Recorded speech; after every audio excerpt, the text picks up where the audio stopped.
Hey, how you guys doing? I hope you guys are having a good night here on a Wednesday evening at 6 p.m.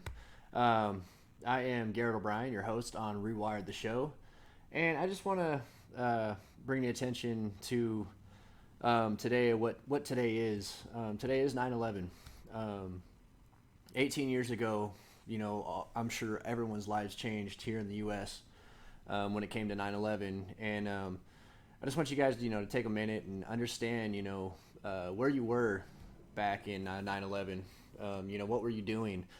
I could tell you from my perspective what I was doing. I was on a fire line in Central California, in Sonoma, California. I was a wildland firefighter for about 4 years before the military, and waking up at 6 a.m. to hearing we're under attack. That was that was pretty surreal.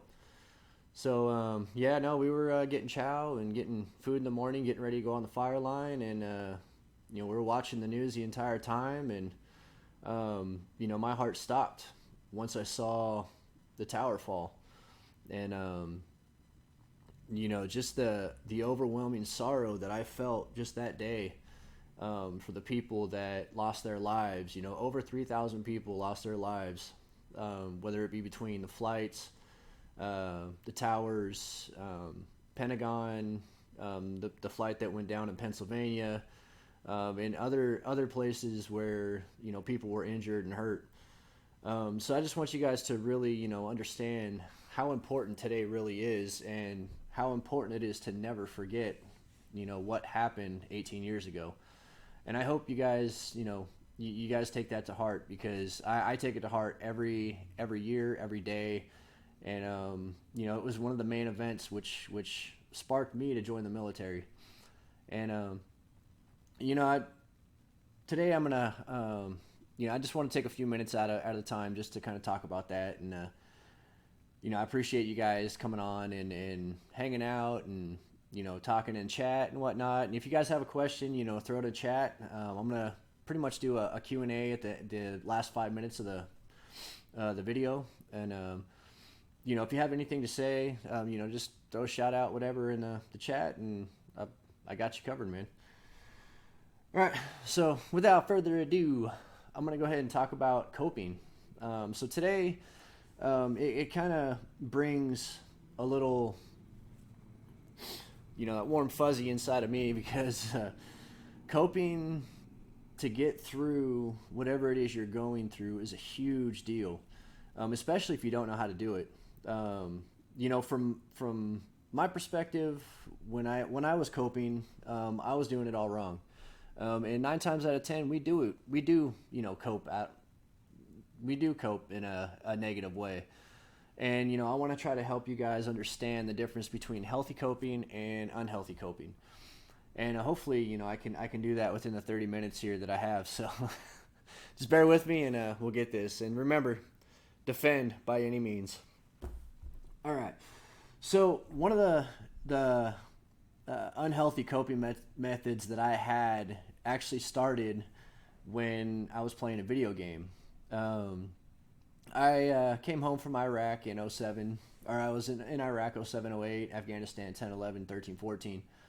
And, just with that trauma alone, I was using video games to cope. Now, I'm not saying, video games are not a good way to cope. However, it is the frequency and the length of which you actually play the video games to escape from whatever it is you're escaping from. See, when I started using video games as a coping tool, it started, for an hour a day, and then at 2 hours a day, and then it fell into 3, 4, 5, 6, up to 16 hours a day. I was just sitting there on a video game, and that's when a coping mechanism turns into an addiction. And addictions I'm going to talk about on another day, but I just want to let you know, anything you do to help get you through whatever it is you're getting through, you got to be very careful, because it can turn into an addiction. And people joke and laugh about video game addiction, or addiction on cars, or addiction on movies and stuff like that.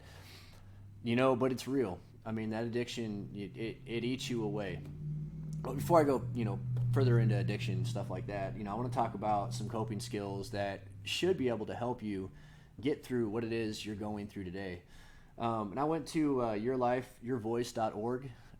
They have a 99 set of coping skills. So I'm pulling, a lot of those off of there, but I'm also pulling some that I've used that have helped me get through the stuff that I've been going through. The first one I want to talk about is getting out and exercising. Exercising is the number one thing to help you get your endorphins going, to get, whatever it is inside you out. Because you exert all sorts of energy when you're doing that, and you have no room to put your energy toward whatever it is you're thinking about or whatever it is your focus is on. So that way, getting out, going running, going walking, just getting out, playing with the kids, just doing, whatever it is, that you consider exercise, with the exception of lifting your arm up for the remote and changing the channel. That's definitely not exercise, no matter how much you argue it. So, but yeah, getting out, walking, running, bringing a buddy with you too, to be your workout friend, that helps. It can help you get through some stuff, and work through some stuff.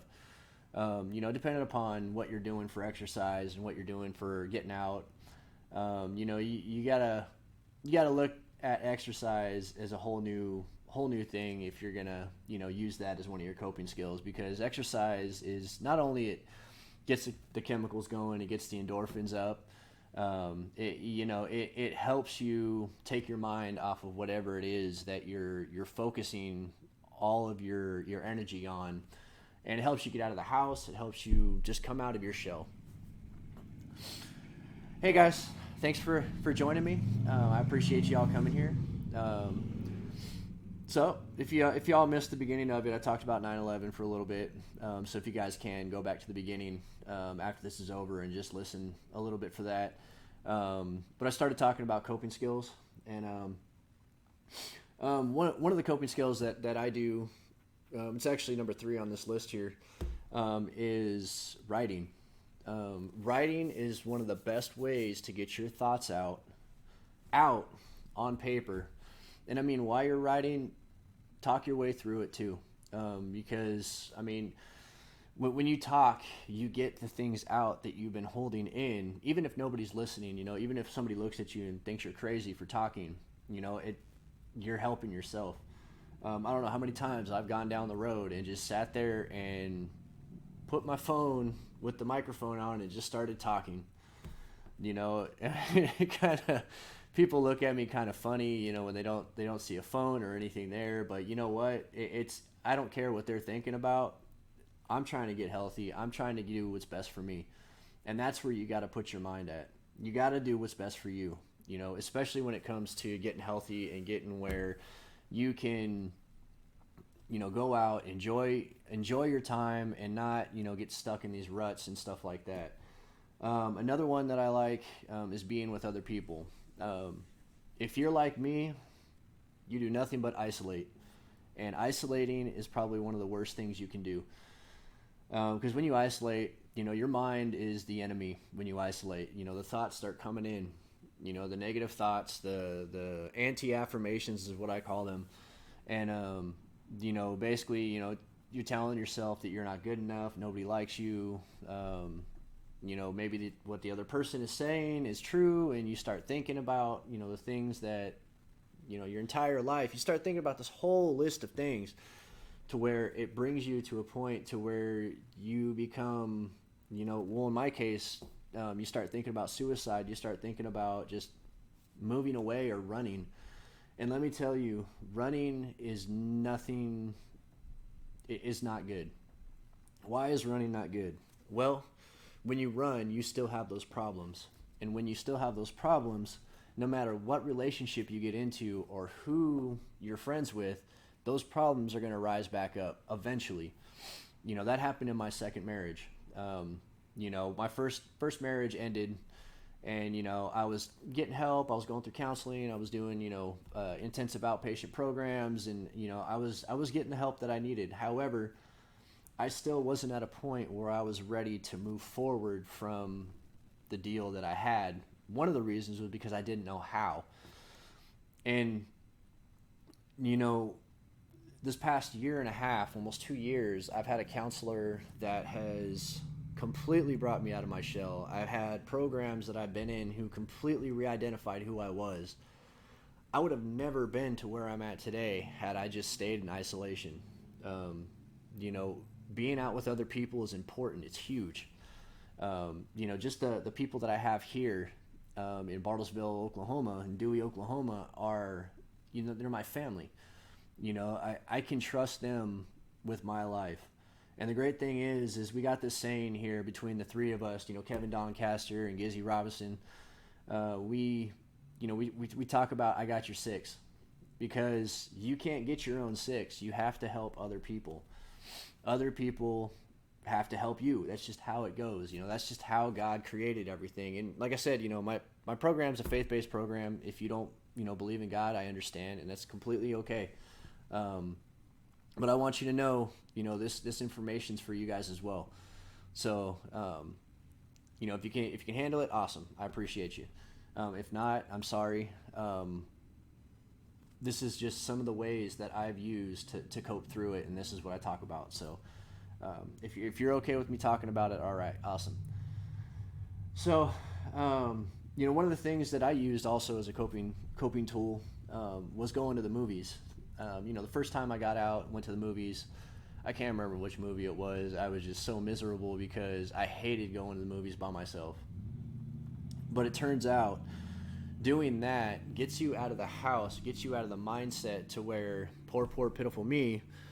It brings you out and it pushes you to a point to where you're actually out in society and you're doing things without messing with anybody else.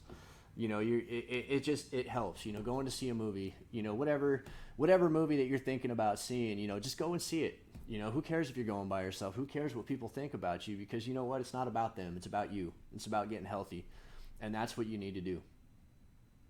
Hey, what's up, Chris? One of the things, even if you can't do this, I recommend doing it because it helps. Singing. I sing all the time. I sang in a band before the military, after the fire department, in between the whole Air Force and Army thing. I was in a band for a little bit, but singing that helps. It helps a lot actually, because it puts your focus on the lyrics that you have going on there, and it brings you out of whatever it is that you're going through, whether you have depression or PTSD or anxiety, where you've been through mental abuse, psychological abuse, anything like that. Just sing at the top of your lungs. Who cares who hears you? Because you know what? Again, it's not about them. It's about you. And you need to do what you need to do to get through what you're getting through. Another one that I'm a firm believer that you need to do is you need to let yourself cry. Crying is one of the biggest steps in the grieving process. One of the things that I have done nonstop for the past 2 years. Why? Because it's healthy. It just takes all the stress and all the stuff that you're going through, and it just lets it all out. In my car, I've done it in my house, I've done it in public places. I'd just be sitting there going out to dinner, and all of a sudden I'd just start tearing up. And of course, I wait to the car until I, start letting it all out. But, I just let it go. When you cry, don't hold it back. Just let it go, because that's part of coping. That's part of the grieving process, and that's part of getting through whatever it is you're getting through. I know this is probably not one of my strongest points. Definitely not one of my coping skills, but it is a great coping skill, and that's cleaning. Cleaning your house, cleaning your car, cleaning whatever. Cleaning yourself. Hey, doing any kind of thing like straightening up or cleaning, that helps with depression. How does that help with depression? Because when we get depressed, we don't want to do anything, and things start piling up. Things start, coming up. You go get fast food, and you leave the bag there. You go get something, and you leave the tray here and a plate here, and I'm not going to do the dishes. I don't even care. And that starts building up, and it just gets to the point to where you start getting overwhelmed. And when you get overwhelmed, your depression amplifies to the point to where the thoughts of suicide start coming in, the thoughts of I'm not good enough, the thoughts of I just need to disappear, I just need to run away and not worry about it. Again, you know, that is one of the number one things that happens. You know, the process in going through something is trauma happens. We don't know how to deal with it. We start to grieve. Then if we don't, you know, grieve in a healthy way, we start to go in the process of going downhill and going to the, you know, going in further in depression and just letting ourselves get to a point to where we just don't care about anything anymore. And, you know, I'm not going to lie, I've been there a few times. You know, I was there for the past 2 years. You know, I was there up until about 6 months ago. And, you know, clean something. Get out, just whatever it is you need to clean. You know, if you got a bathroom you need to clean that you've been dreading, just do it. Why? Because it'll help. It'll help. You'll feel accomplished. You'll have something done. You have a clean area where you can go and take 5 minutes or whatever. One of the things that you know, I know some of y'all may like reading, may not like reading. I definitely do not like reading, but I do it anyways. I have learned so much about so many things just by picking up a book and reading. You know, I actually started reading self-help books. The reason why I read self-help books is because a lot of self-help books do have good information in them, but you got to be careful when you pick out self-help because some of them don't provide good information. I usually stick to faith-based Christian type self-help books, mainly because it talks about my identity. It talks about my identity in Christ and my identity in, you know, what my purpose is. And, you know, it's a good way to get out of your own head and just get in a story. You know, fantasy books too. I mean, that's a good way to really get in and just listen, or just get in your get the information out of your head and just, you know, just let it out. Another one I like to do is listen to music. You got to be careful what kind of music you're listening to while you're in depression, while you're in PTSD mode or anything like that, because I am a firm believer that music does affect our moods, our current moods. It also amplifies, you know, what it is we're going through. So I don't recommend, you know, listening to country while you're sitting here depressed. And, you know, I don't really recommend listening to hardcore metal if you're sitting there angry in traffic, because you're just going to end up pushing somebody off the road or getting in a fight or doing something bad. You know, so listening to music, you know, calming music. You know, when I was actually going through some of my college for my psychology degree, I was realizing that, you know, music plays a very important role in how our brain perceives certain things. You know, I didn't realize that when I was studying, having classical music on in the background actually opens certain things in your brain to process the information differently.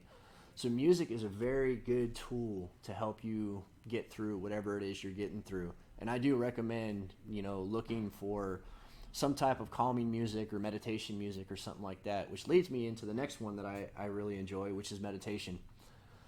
Some of the meditation tools that I have are, I actually have a app on my phone that I use for meditation, and I, you know, I have a lot that I go through when I listen to the app on my meditation. Sorry about that. Someone just walked in. So I'm borrowing a conference room here, and they got plays going on and stuff like that. I'm at a Gizzy's Heritage Theater, and yeah, they got stuff going on. So if I pause sometime or look that direction, it's because someone probably just walked in. So it's all good. It's all good. But meditation is a great way to cope with bad things, because what meditation does, I can personally say meditation has helped me in a couple ways. One, it helps me relax. Two, it gives me the rest that I need. And three, it just makes you, I can't explain it because it makes you focus so much on the music, the sounds, and whatever the person is saying that it brings your mind at ease. It brings your whole body at ease. And when you really relax and rest, holy cow. And it just, I mean, you literally just feel yourself sinking in the bed. And, I love meditation. I don't do it very often, but when I do, it's good stuff. Um, this kind of ties into movies and stuff like this, but going to public places, going out and just meeting people. Not saying going to a bar because, if you don't trust yourself with alcohol, I don't recommend going to a bar, but just going out to eat, going to restaurants, going to movies, go to a fair or something like that. Like this weekend, we have a Scots Fest here in Broken Arrow, right next to Tulsa, and I'm getting my kilt on and I'm going. Why? Because it's fun. And I know if I don't go out and I stay in this entire weekend, Monday morning I will be in a miserable mood, and I don't want to be that way. So I'm gonna get out and go out and do things, and that's one of the things I love doing. One of the things that I don't do personally, but a lot of people do enjoy it, which is dancing.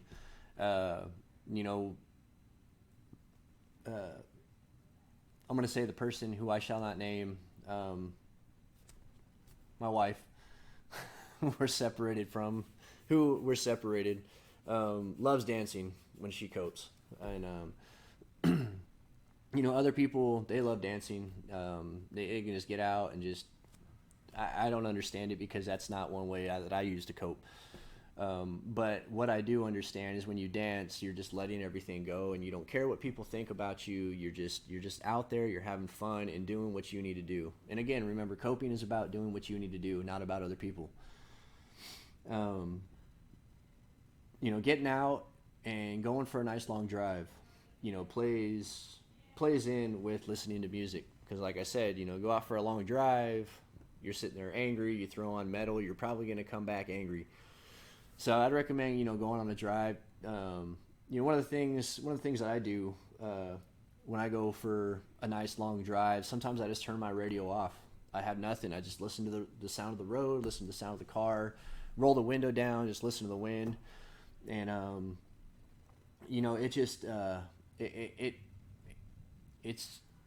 it gives you a chance to process whatever it is you're going through. I don't know how many times it's helped me get through some of the things that I've been going through. Sometimes when I feel like, I'm starting to get the thoughts of suicide coming back, I get in the truck and I just go. Again, turn the radio down, just roll the windows down and just go.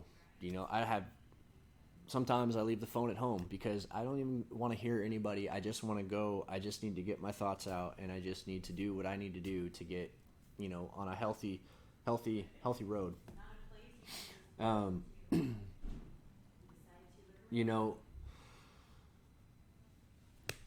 I don't know how many people out there like to create something or build something, but that is a very constructive way to put your shift your focus from your self-pity and your depression and just everything that lies that are in your mind. Just creating something better, or not better, but creating something, just building something, maybe getting a model or building a cliche birdhouse, but just using your hands and focusing on whatever it is you're using your hands, that definitely helps. And I know some people use sewing. I know some people use like cross stitch, stuff like that, or knitting, or what's one of the things they actually told us to do for an extracurricular thing while I was going through therapy was knitting, because it literally takes your focus off of everything else and just puts it on what you're doing. One of the most important things you could probably do is make a list of blessings in your life. And this is the one I'm going to finish up on, mainly because when we get to a point, just even when you're on cloud nine and doing everything, when we get to a point to where we're wanting to just hide think about how many blessings you have in one day. One blessing that I always thank God for is just another day to help somebody else. And that's to me is the ultimate blessing, because God has given me the chance to live another day to maybe affect, in a positive way, somebody else's life, to where, if they're struggling, they can pick themselves up, and like I said, I got your six. Um, it's just it's the little things in life that we take advantage of, and that we need to look at and just really bring into perspective on how small we really are, because what we're going through is only temporary. Nothing we go through is permanent. I mean, even our life is a temporary life here, and we got to live it to the fullest. We got to do what we got to do to get ourselves moving forward, and don't be afraid to if you have friends that are letting you lean on them, don't be afraid to open up to your friends, because that's how you get through stuff. You need to open up. You need to let it out, because I am a true believer at getting through. PTSD is exposure. With combat PTSD, it's a little different, because some of us are worse off than others. I hate to say it that way, but it's true. Some of us have PTSD and we just don't know how to deal with it. I used to be at that point, and what you can do to get out of that is keep talking about it. Get a counselor, get somebody that someone who is willing to be there for you, and not add or not try to fix you. Just venting, that's all you really need to do. And if there's somebody there that'll let you do that, that's definitely a blessing in itself, because that person really cares about you. And remember, they're another person too. So if they have a problem, don't be afraid to just sit there and listen as well. Just be an ear. Even if you're going through something, just remember that it's all about helping each other out. And that's one of the most important things you guys need to remember, is that the only way we're going to get through what we're going through is helping each other out. And one of the things that I wanted to let you guys know, to check out on Facebook, is Hope is Oxygen. They're a really great group. They provide, they're also faith-based, but they also provide things that help you get through counseling, help you get through certain situations. Also on yourlifeyourvoice.org, they put a contact hotline number. And the number is 1-800-448-3000. Check that out. Again, number is 800-448-3000. They have a hotline. Also, veterans, check out the Veteran Suicide Line. They're not only there just to talk you down from suicide, they are there just to talk to you about things. I've called them quite a bit, and like I said, it's about getting yourself straight. So I know I went a little over, but if you all have any questions, feel free to shoot them my way, or what you need to do. I'm going to be ending here in about 2 minutes, so if you guys have anything, hit me up on here. You can hit me up on Instagram, which is down below. I also just started a Twitter page with Rewired the Show. You can check that out. It's also down below. But yeah, you hit me up in a private message. If you got any questions or anything like that, I'll answer them as soon as I can. All right. So I got nothing. I appreciate y'all, and love you guys. And I really hope you guys, can get through whatever it is you're going through. I'm here for you, whether I'm behind a camera or not. Hit me up on Instagram, Facebook, Twitter, whatever it is you got me on. So, all right. So I love you guys. I hope you guys have a great evening, and look forward to seeing you guys again next week. All right. This is Rewired the Show. Garrett O'Brien. Appreciate you. See ya.